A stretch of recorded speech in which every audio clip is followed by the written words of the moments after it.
Você está na política? Eu estou na política, mas na verdade é o seguinte, Emílio, eu acredito que todos nós temos um pouco de política dentro da gente, né? Só que algumas pessoas não têm coragem de se colocar na linha de frente da política.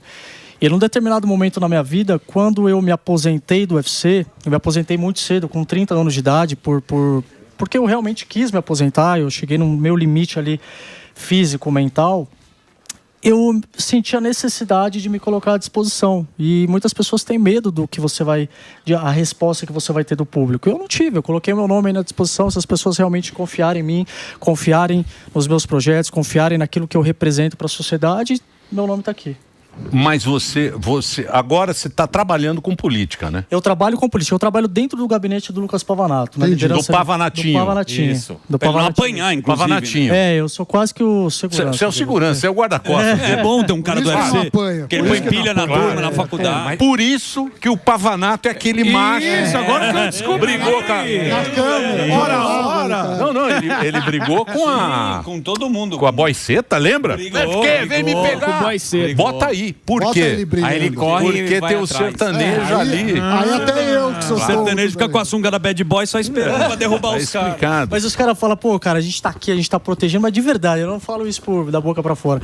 Mas eu acho que dali, dessas confusões, assim, de faculdade, acho que eu sou o último a fazer alguma coisa ali, cara. Eu só faço se for pra me defender mesmo. Sim, se ele estiver apanhando... Se eu estiver no chão quase desmaiando ali, eu tenho que fazer alguma coisa. Você né? é de Também onde? Não posso apanhar. Sou de São Paulo. São Paulo? São Paulo, capital.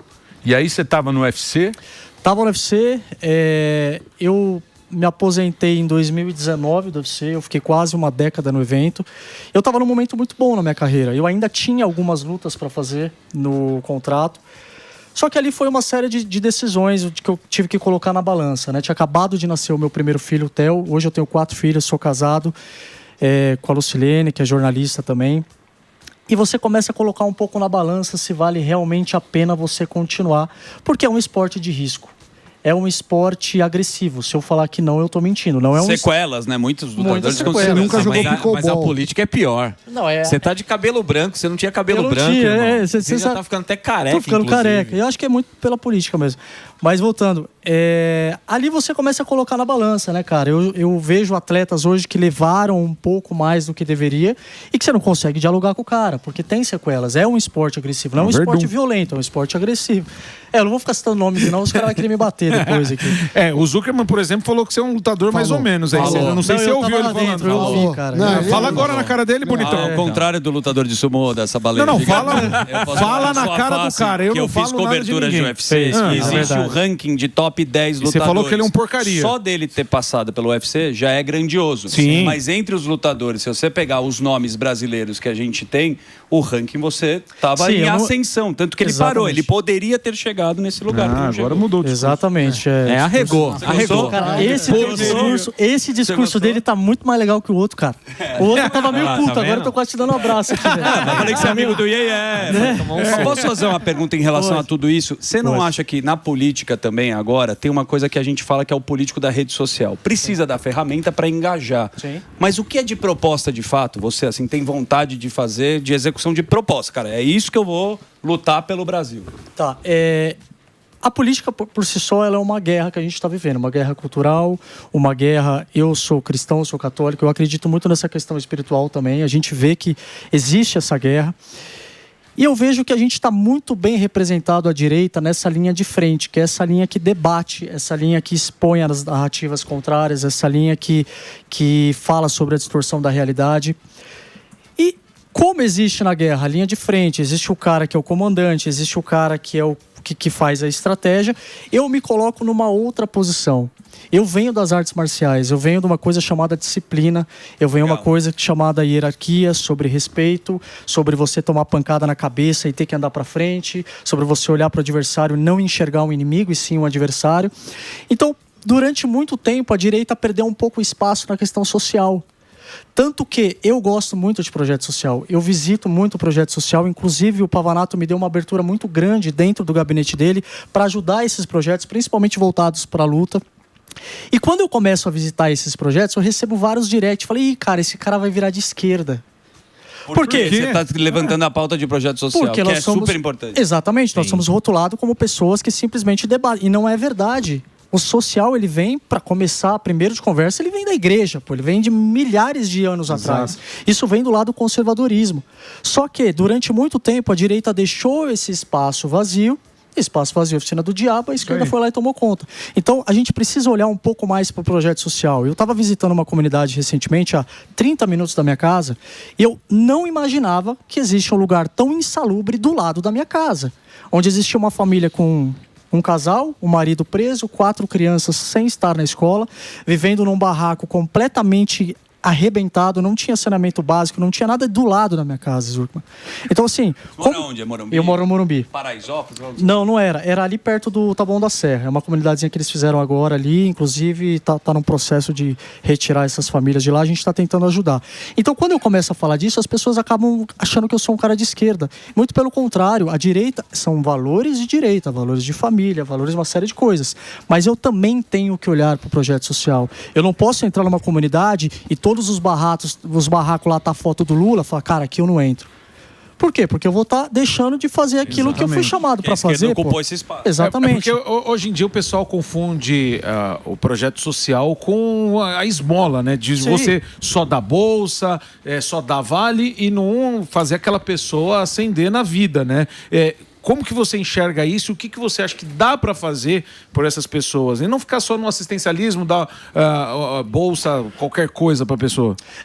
Esse lance do assistencialismo é engraçado, né? Porque eles acham que a gente é contra. E nós não somos contra o assistencialismo. Eu só acho que tem que ter um prazo para começar e um prazo para terminar. A pessoa ela não pode ficar vivendo do assistencialismo. E o governo, a prefeitura, enfim, tem que capacitar essa pessoa para ter o ganha-pão num determinado momento da vida dele, capacitar essa pessoa para jogar ele no mercado de trabalho de novo. Só que eles não querem fazer isso. Eles querem pegar essas pessoas para serem literalmente os seus gados, que é o que usam contra a gente. Então, eu costumo falar que a gente tem que olhar para essas pessoas, cara. A gente tem que olhar. As 4 crianças, por exemplo, dessa família, qual é a perspectiva que esses moleques têm? Zero, cara. E como é que eu não vou olhar para essa criança? Nós estamos falando de 55 vereadores de São Paulo, que cada um recebe ali 5 milhões por ano para gastar. Nós estamos falando de 275 milhões. Então, se eu não pegar esse dinheiro e devolver para a sociedade o que é da sociedade, eu vou ficar nessa briga ideológica de narrativa e o país não anda para frente, a nossa cidade não anda para frente. Eu acho assim, o Brasil, é claro que, novamente falando, nós temos que ter a linha de frente, nós temos que ter o debate, nós temos que destruir essa narrativa que a esquerda tanto constrói. Só que a gente precisa ter combatentes em todas as esferas. Exato. E eu me coloco mais nesse lado do projeto social. Eu acho muito importante, eu acho muito válido a gente levar, por exemplo, para as escolas, num período extracurricular, as artes marciais. Total. O Brasil exporta o jiu-jitsu para o mundo, né? Você for ver, né? Na Dubai, os Estados Unidos pagam pau pra gente. Você tem um projeto específico com arte marcial com as escolas? Nós temos um projeto que a gente está querendo passar. Para quem não sabe, o Charles do Bronx, que é o maior nome do MMA, demais. O Charles saiu de um projeto social, cara. Olha que legal. Quantos Charles do Bronx a gente não perde todos os dias porque a gente não olha para essas pessoas? Verdade. E você falar do esporte para as pessoas que não vivem o esporte é um pouco complicado. Por quê? Porque você colhe a médio e longo prazo. E hoje a gente está nesse mundo do imediatismo.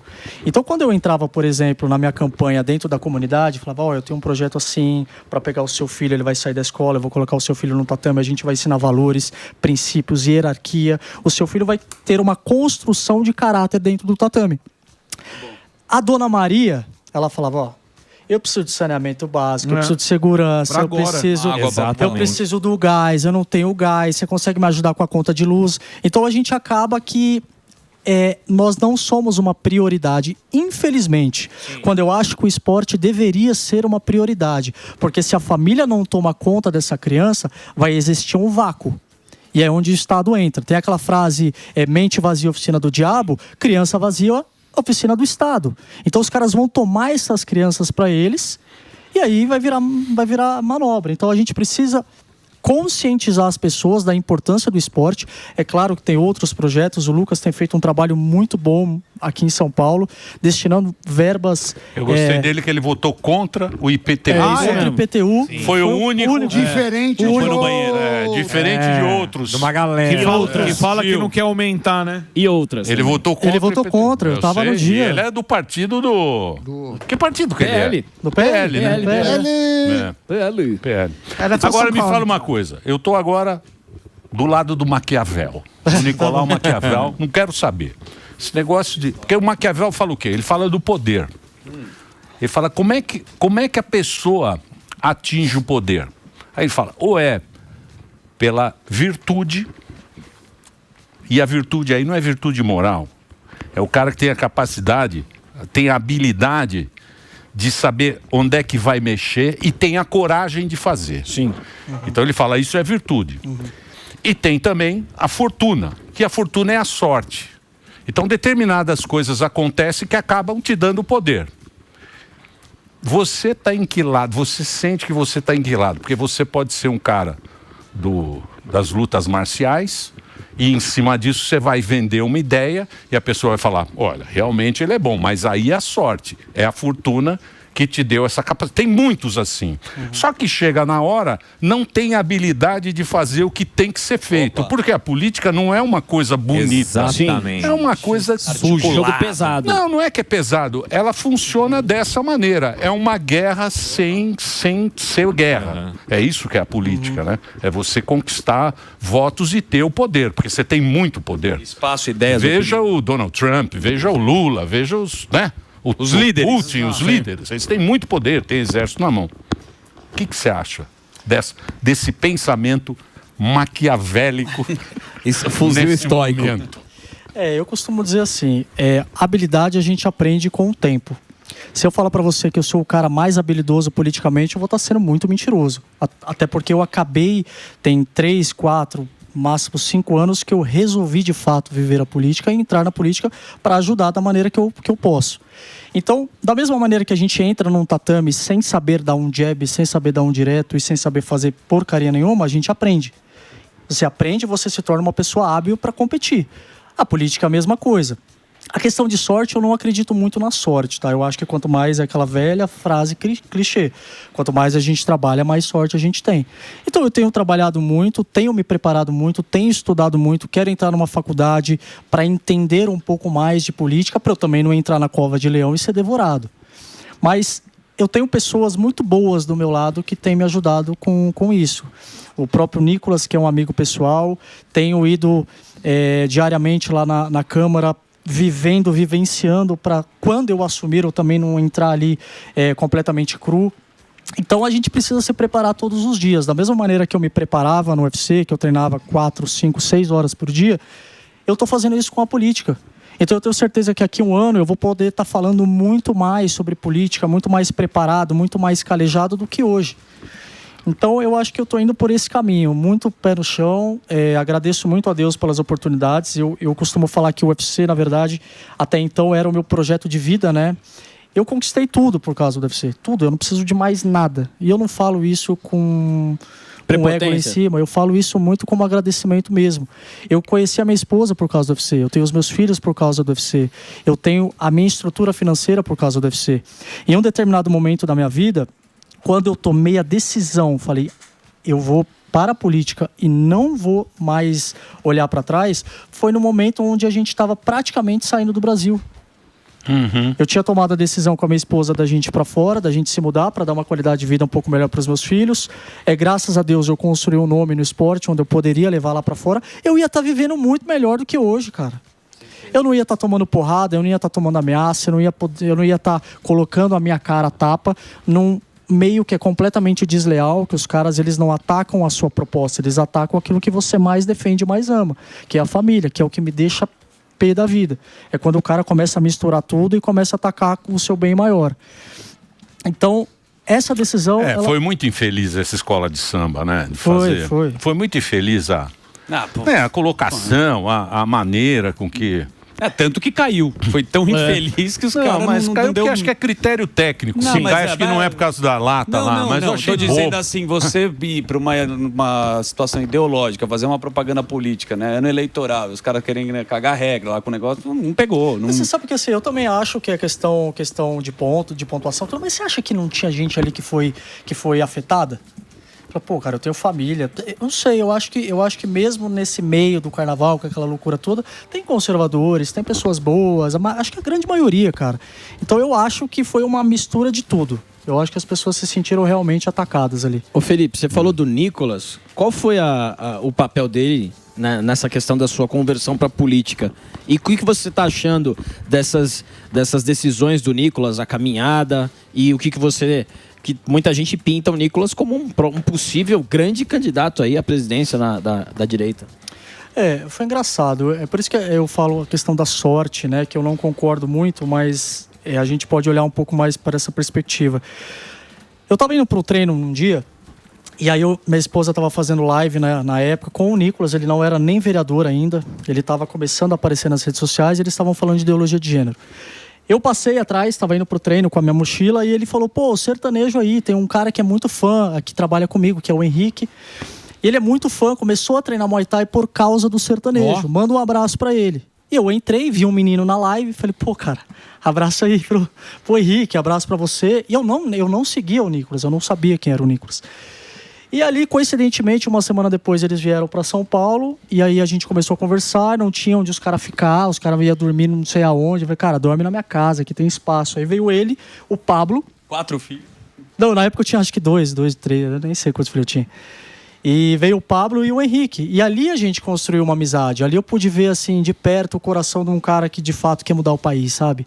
Porque é muito fácil a gente ver o Nicolas na rede social debatendo, mas você conhecer ele de fora... É boa pessoa. Cara, ele é um menino de ouro. Ele é boa pessoa. Não, ele é boa pessoa. Gente fina, mano. Gente fina. Óbvio, é inegável, né? O poder político. Mas pode ser um péssimo político. É isso que eu falo do Maquiavel. Agora eu só tô no Nicolauzão.